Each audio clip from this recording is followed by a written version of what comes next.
World news के sponsor हैं स्वागत, अदरक, लहसुन और मसाले 100% प्योर एंड हाइजीनिक। अस्सलाम वालेकुम, आदाब। मैं हूं खलील फरहाद। हेडलाइंस के साथ शुरू करते हैं वर्ल्ड न्यूज। ब्रिटेन ने यूक्रेन के शहरियों को अपने यहां पनाह देने वालों को 350 पाउंड देने का किया ऐलान। जंग से मुतासरा यूक्रेन से फरार होकर ब्रिटेन आने वाले पनाह गजीनों के लिए ब्रिटेन ने उठाया बड़ा कदम। रूस का यूक्रेन पर हमले का 19वां दिन, जान व माल के शदीद नुकसान, तबाही के नजर आए हौलनाक मनाजिर। लियोव में फौजी अड्डे पर हमले में दर्जनों अफराद की हलाकत, कई यूक्रेनी फौजी अड्डे तबाह। रूस में जान पर खेलकर रिपोर्टिंग करने वाले अमेरिकी जर्नलिस्ट ब्रेंट रेनॉल्ट को गोली मारकर कर दिया गया कत्ल। अमेरिका और रूस के दरमियान बढ़ सकती है कशीदगी। पोप फ्रांसिस ने भी बर्बरियत फौरी बंद करने की अपील की।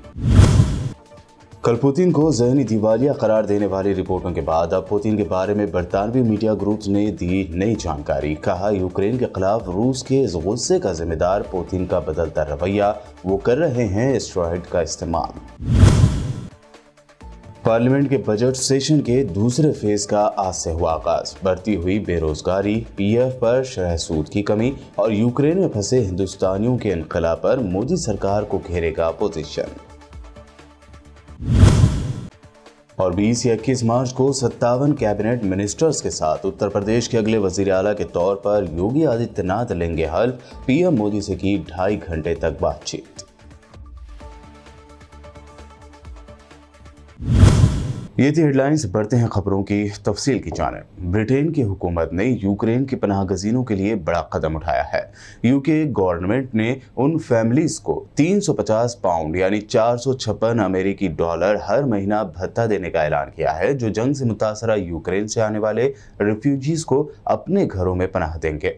ब्रिटेन के मिनिस्टर माइकल गोव ने कहा कि उन्हें उम्मीद है कि हजारों पनाह गजीन इस मंसूबे से मुस्तफीद होंगे, जिसमें मुकामी कौंसिल्स के लिए हर शख्स 10,000 पाउंड का मुआवजा शामिल होगा, ताकि रूस यूक्रेन झड़पों की वजह से यहां आने वाले लोगों की इजाफी ज़रूरतों को पूरा किया जा सके। मिनिस्टर ने कहा कि इस मंसूबे के तहत स्पॉन्सर के तौर पर काम करने वाले शख्स या एक यूक्रेनी फैमिली को उनके साथ अपने घर में किराए के बगैर पनाह देने के अहल शामिल होंगे।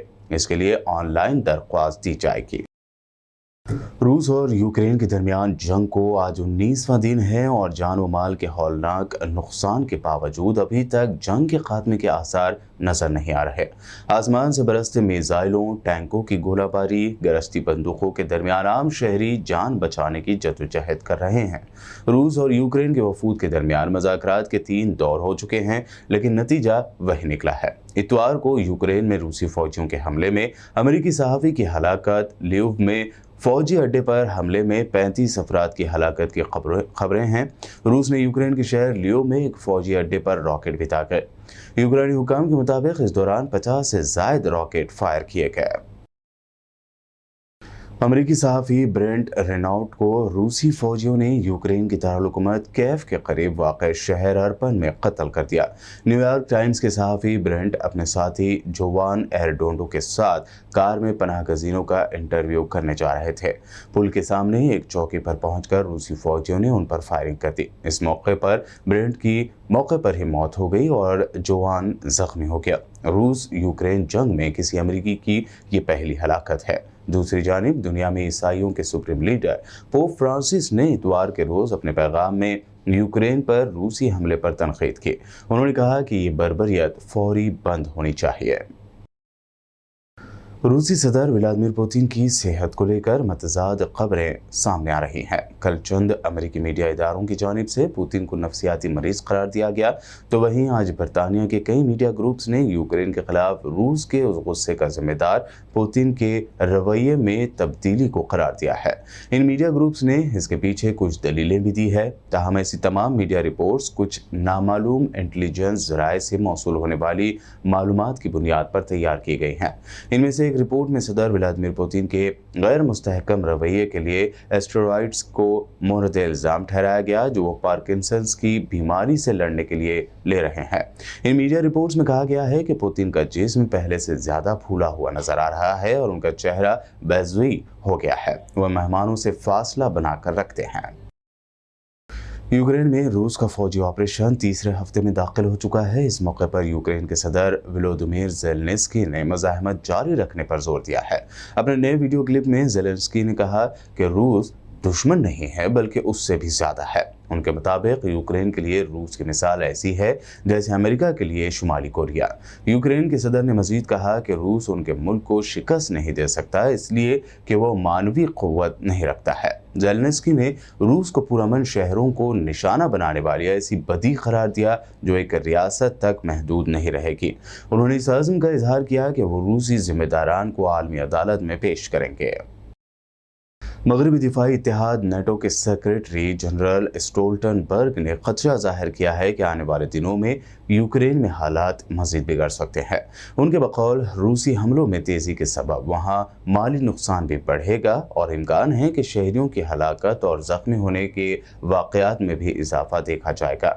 स्टोल्टनबर्ग ने जर्मन अखबार वेल्ट am Sonntag से बातचीत करते हुए ये बातें की। साथ ही उन्होंने ऐसे रूसी दावों को भी मुस्तरद किया जिनके मुताबिक यूक्रेन में अमेरिका की खुफिया लेबॉरेटरीज हैं जिनमें कीमियाई और बायोलॉजिकल हथियारों पर काम जारी था। अफगानिस्तान में तालिबान हुकूमत आने और शदीद माली बहरान के बाद अमेरिका में कायम साबिका अफगान हुकूमत के दौरान कायम किया गया सिफारत खाना शदीद माली बहरान का शिकार हो गया है, जिससे सिफारत खाने के बंद होने के इम्कानात बढ़ गए हैं। न्यूयॉर्क टाइम्स की एक रिपोर्ट के मुताबिक एक सीनियर अहदेदार ने इस बात की तस्दीक की कि अमेरिका में बैठे अफगानिस्तान के सिफारतकार जिनका ताल्लुक अफगानिस्तान की पहली हुकूमत से है, अब वो अफगानिस्तान वापस नहीं जा सकते और अमेरिकी वीज़ों के लिए दरख्वास्त देने के लिए अब उनके पास 1 महीने का ही वक्त बच गया है। रिपोर्ट में बताया गया कि अफगानिस्तान के तकरीबन 100 सिफारतकार इस वक्त वाशिंगटन और लॉस एंजलिस में अफगान कौंसिल खानों और सिफारत खाने में काम कर रहे हैं। इसराइल के इंतहा पसंद ग्रुपों और नाम नहाद इत्तेहाद तंजीमात हैकल ने 2022 की पहली यहूदी छुट्टी पर फीस्ट ऑफ पुरीम के मौके पर बुध और जुमेरात को मस्जिद अक्सा पर धावे की कॉल दी है। ये अपील एक ऐसे वक्त में की गई है जब दूसरी तरफ 15 शाबान की रात फलस्तीनी शहरी बड़ी तादाद में मस्जिद अक्सा में इबादत की तैयारी कर रहे हैं। यहूदी इस महीने की 16 और 17 तारीख को यानी अगले बुध और जुमेरात को छुट्टी मनाते हैं। यहूदी तंजीम ने इन दरअंदाजियों को फ़रोग़ दिया जो उनके बकौल अल-कुद्स और मस्जिद अक्सा में जमूद को तब्दील करने और वहाँ बाइबल की तमाम रसूमात को नाफिज करने के लिए एक दबाव का अंसर होगा। कल इराक़ के शहर अरबेल में मौजूद अमेरिकी इमारत और मुमकिन इसराइली खुफिया ठिकाने को मिसाइल हमले का निशाना बनाया गया था। आज इस बारे में मज़ीद तफसीलात ये सामने आई है कि ये ईरान की सिपाह पासदारान इनक़लाब इस्लामी ने हमले किए हैं।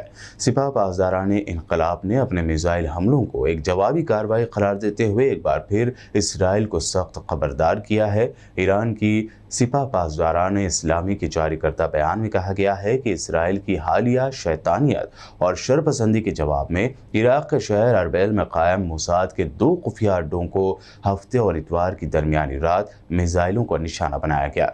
बयान में कहा गया है कि इलाके में इसराइल की हर शरारत का मुंह तोड़ जवाब दिया जाएगा।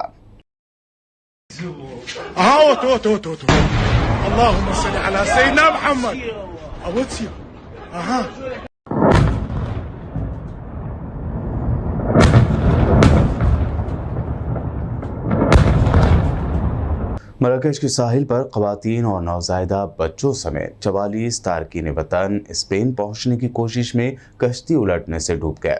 तारकीन वतन की इमदादी एजेंसी ने मुतासरीन के लवाहिकीन के हवाले से बताया है कि 5 ख़वातीन और 2 बच्चों की लाशें साहिल पर लाई गई हैं, लेकिन बाकी अफराद अभी तक लापता है। इस इमदादी एजेंसी के कारकुन हेलेना मोलिनो ने बताया कि कम अज़ कम 44 अफराद मराकश के जुनूबी साहिल तरफाया की हदूद में डूब गए हैं। उन्होंने बताया कि वो उन 61 तारकीन वतन में शामिल थे जो तरफाया से करीबन 100 किलोमीटर दूर स्पेन के जज़ायर कनारी की तरफ जाने वाली कश्ती में सवार हुए थे। इन अफराद में मजमूई तौर पर 16 ख़वातीन और 6 शीख़्वार बच्चे शामिल थे। पाकिस्तान के वज़ीर-ए-आज़म इमरान खान ने कहा है कि पाकिस्तान अपने सूबे पंजाब में हिंदुस्तानी मिसाइल गिरने पर हिंदुस्तान को करारा जवाब दे सकता था, लेकिन उसने तहम्मुल का मुजाहरा किया। 9 मार्च को एक हिंदुस्तानी सुपरसोनिक मिसाइल पाकिस्तानी हुदूद में जा गिरा।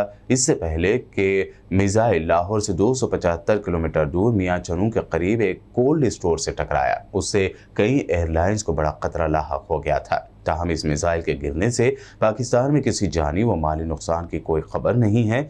इस मामले पर अपने पहले रद्द-ए-अमल में वज़ीर-ए-आज़म इमरान खान ने कहा कि मियां चुनू में हिंदुस्तानी मिसाइल लगने के बाद अब हम जवाब दे सकते थे, लेकिन हमने सब्र का मुजाहरा किया। चीन में कोरोना के बढ़ते केसेस के दरमियान एक और शहर में लॉकडाउन नाफिज कर दिया गया है। लॉकडाउन का इतलाक इतवार को जनूबी चीन के टेक हब शेनज़ेन में किया गया। मुकामी हुकूमत ने यह फैसला शहर में कोरोना वायरस के 66 नए केसेस सामने आने के बाद लिया है। इस शहर की सरहद हांगकांग के साथ मिलती है, जो कोरोना वायरस से बुरी तरह मुतासिर है। 1 करोड़ 75 लाख से ज्यादा की आबादी वाले इस शहर के रिहायशियों से कहा गया है कि वो घर पर ही रहें ताकि ओमिक्रॉन के फ्लेयर अप को कम किया जा सके। गैर ज़रूरी जगहों को पहले ही बंद कर दिया गया है और रेस्टोरेंट्स के खाने पर पाबंदी लगा दी गई है।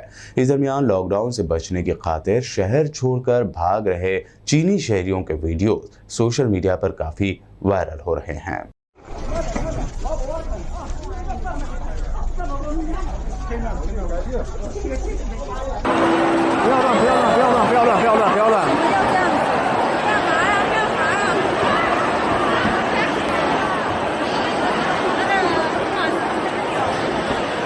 तुर्की और यूनान में एक मरतबा फिर शदीद बर्फबारी ने तबाही मचा दी है। इस्तांबुल के हवाई अड्डे पर दर्जनों परवाजें मनसूख हो चुकी हैं, जबकि ट्रैफिक हादसात और रुकावटों की वजह से कई मरकजी शाहराहें भी बंद पड़ी हुई हैं। आज पीर के दिन भी तूफान की पेशन गोई की गई है और हुकाम ने आवाम से घरों में रहने की अपील की। यूनान की कई जज़ायर भी बर्फबारी की लपेट में हैं और कुछ हिस्सों में दर्जा हरारत -15 डिग्री सेंटीग्रेड तक पहुँच चुका है, जो इन इलाकों के लिए अनहोनी सी बात है। यूनान में भी ट्रांसपोर्ट सिस्टम पूरी तरह मुतासिर है। सड़कों पर खड़ी गाड़ियां बर्फ में जमी हुई नजर आ रही हैं। बुलेटिन में वक्त हुआ है एक शॉर्ट ब्रेक का। जल्द लौटेंगे और देखेंगे मज़ीद अहम खबरें।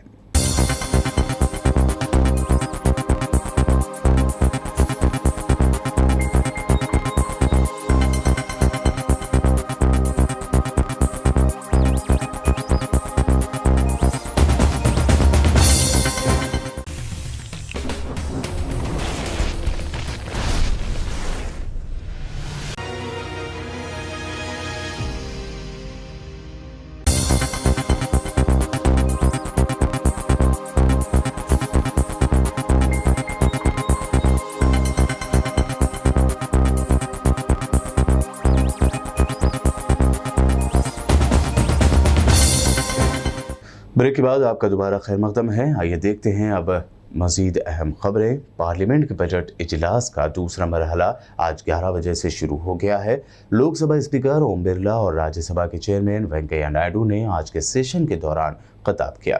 इस दौरान स्पीकर ओम बिरला ने अपने इफ्तिताही खिताब में उन सियासी कायदीन को खिराज पेश करते हुए ताज़ियत का इजहार किया जो पिछले दिनों इंतकाल कर गए।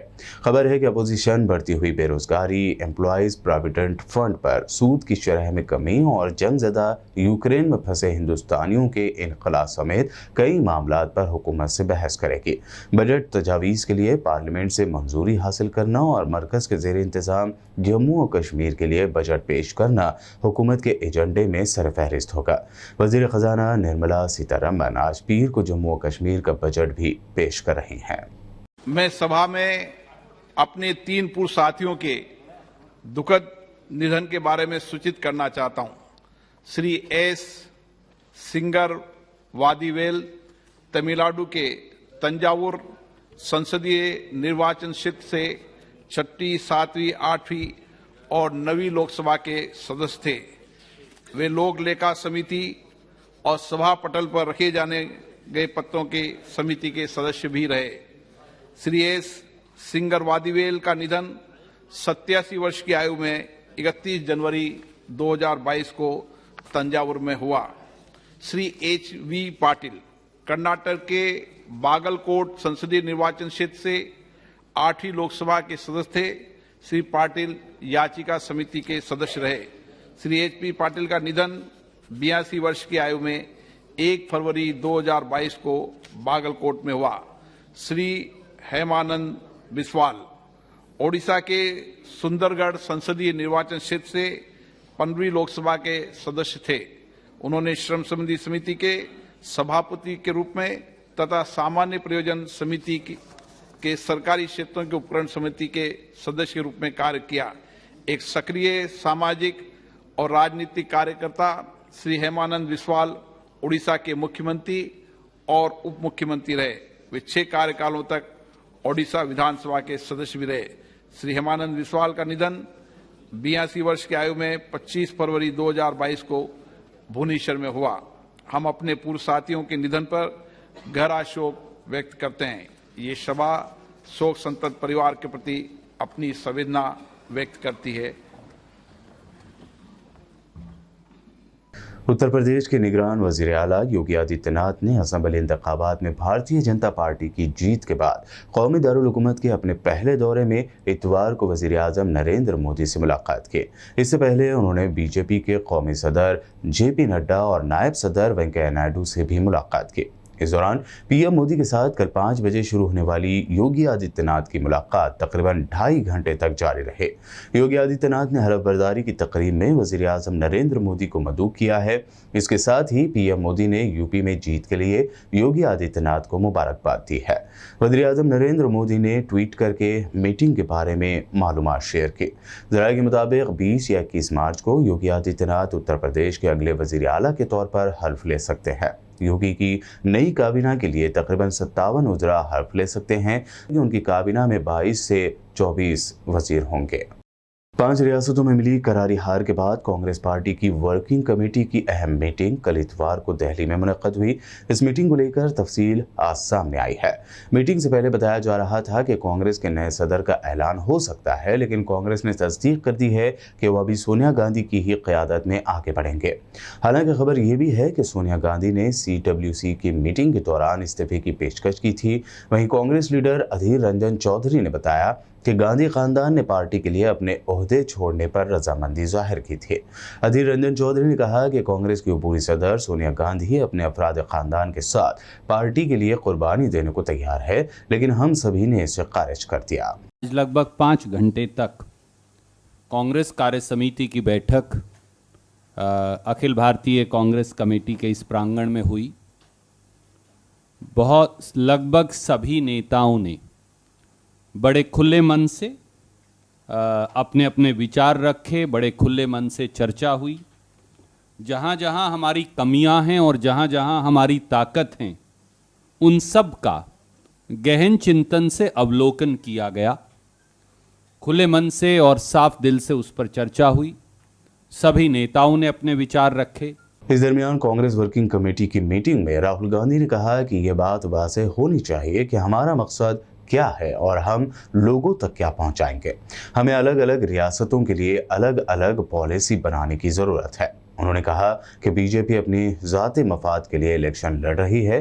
राहुल गांधी का कहना था कि हम पुराने तरीके से इलेक्शन लड़ रहे हैं। हमें उम्मीदवारों के तौर पर नहीं बल्कि एक पार्टी के तौर पर लड़ना चाहिए। हम कांग्रेस पार्टी के तौर पर महात्मा गांधी, नेहरू, पटेल के अक़दार पर अमल करते हैं और हम पूरे मुल्क के लिए लड़ते हैं। कांग्रेस लीडर शशि थरूर ने वजीर आजम नरेंद्र मोदी की जमकर तारीफ करते हुए उन्हें उत्तर प्रदेश असेंबली इलेक्शन में बीजेपी को मिली जीत का सारा क्रेडिट दिया है। जयपुर लिटरेचर फेस्टिवल में मीडिया से बात करते हुए कांग्रेस लीडर शशि थरूर ने कहा कि हमें बीजेपी से उम्मीद नहीं थी कि उन्हें इतनी बड़ी जीत मिलेगी। थरूर ने कहा कि वज़ीर आज़म नरेंद्र मोदी ज़बरदस्त जोश और डायनामिक वाली शख्सियत हैं। उनमें कुछ चीज़ें हैं जो बहुत असरअंदाज हैं, खासकर सियासी तौर पर। हमें उम्मीद नहीं थी कि वे इतने बड़े फ़र्क से जीतेंगे, लेकिन उन्होंने ऐसा किया। महाराष्ट्र में बीजेपी के रियासती सेक्रेटरी और साबिक एमपी नीलेश राणे ने शिवसेना एमपी संजय राउत को लेकर सनसनीखेज इंकशाफ किया है। नीलेश राणे ने कहा कि संजय राउत शरद पवार के आदमी हैं, वो शिवसेना को खत्म करके एनसीपी से रुकने पार्लियामेंट बनेंगे। राणे चिपलून में प्रेस कॉन्फ्रेंस से खिताब कर रहे थे। इस दौरान सहाफियों से संजय राउत को संजीदगी से न लेने की भी उन्होंने बात कही। राणे ने कहा कि शिवसेना मेरी आवाज को दबा नहीं सकती। राणे ने दावा भी किया कि महाराष्ट्र की शिवसेना, कांग्रेस और एनसीपी इत्तेहाद वाली हुकूमत मुश्किल में है। राष्ट्रीय स्वयं सेवक संघ यानी आरएसएस ने तशवीश जाहिर करते हुए कहा था कि आज़ादी और आइन के नाम पर बढ़ रहा मजहबी कट्टरपन तशवीशनाक है। इसी खबर पर कमेंट करते हुए MIM supremo barrister Asaduddin Owaisi ने आरएसएस और उनके नजरियात पर जमकर तनकीद की। असदुद्दीन ओवैसी ने लिखा कि आरएसएस का नजरिया बुजदिली और झूठ पर मुबनी है। उसका एक इंतहा पसंद नजरिया है जो एक थियोक्रेटिक रियासत चाहता है, जबकि आरएसएस एक कल्चरल तंजीम होने का दिखावा करती है। हुकूमती मिशनरी में दाखिल होने के लिए कोई तफसीलाती मंसूबे नहीं हैं। सरकारी ओहदों पर मुसलमानों की नुमाइंदगी बहुत कम है। मध्य प्रदेश में शिवराज सिंह हुकूमत के जरिए मजहबी मुनाफरत फैलाने वालों के खिलाफ सख्त कार्रवाई करने की बातें ज़रूर की जाती हैं, लेकिन मजहबी मुनाफरत फैलाने वाले शरपसंद अनासर पर हुकूमत का कोई खौफ नहीं दिखाई दे रहा।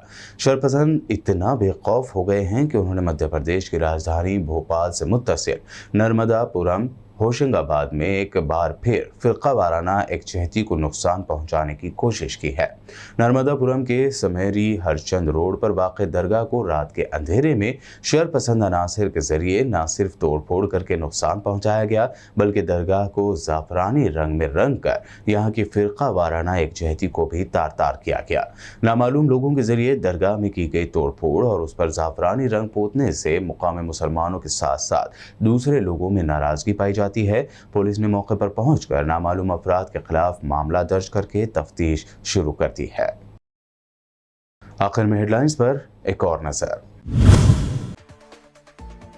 ब्रिटेन ने यूक्रेन के शहरियों को अपने यहाँ पनाह देने वालों को 350 पाउंड देने का किया ऐलान। जंग से मुतासरा यूक्रेन से फरार होकर ब्रिटेन आने वाले पनाह गजीनों के लिए ब्रिटेन ने उठाया बड़ा कदम। रूस का यूक्रेन पर हमले का 19वां दिन, जान व माल के शदीद नुकसान, तबाही के नजर आए हौलनाक मनाज़िर। लियोव में फौजी अड्डे पर हमले में दर्जनों अफराद की हलाकत, कई यूक्रेनी फौजी अड्डे तबाह। रूस में जान पर खेलकर रिपोर्टिंग करने वाले अमेरिकी जर्नलिस्ट ब्रेंट रेनॉल्ट को गोली मारकर कर दिया गया कत्ल। अमेरिका और रूस के दरमियान बढ़ सकती है कशीदगी। पोप फ्रांसिस ने भी बर्बरियत फौरी बंद करने की अपील की।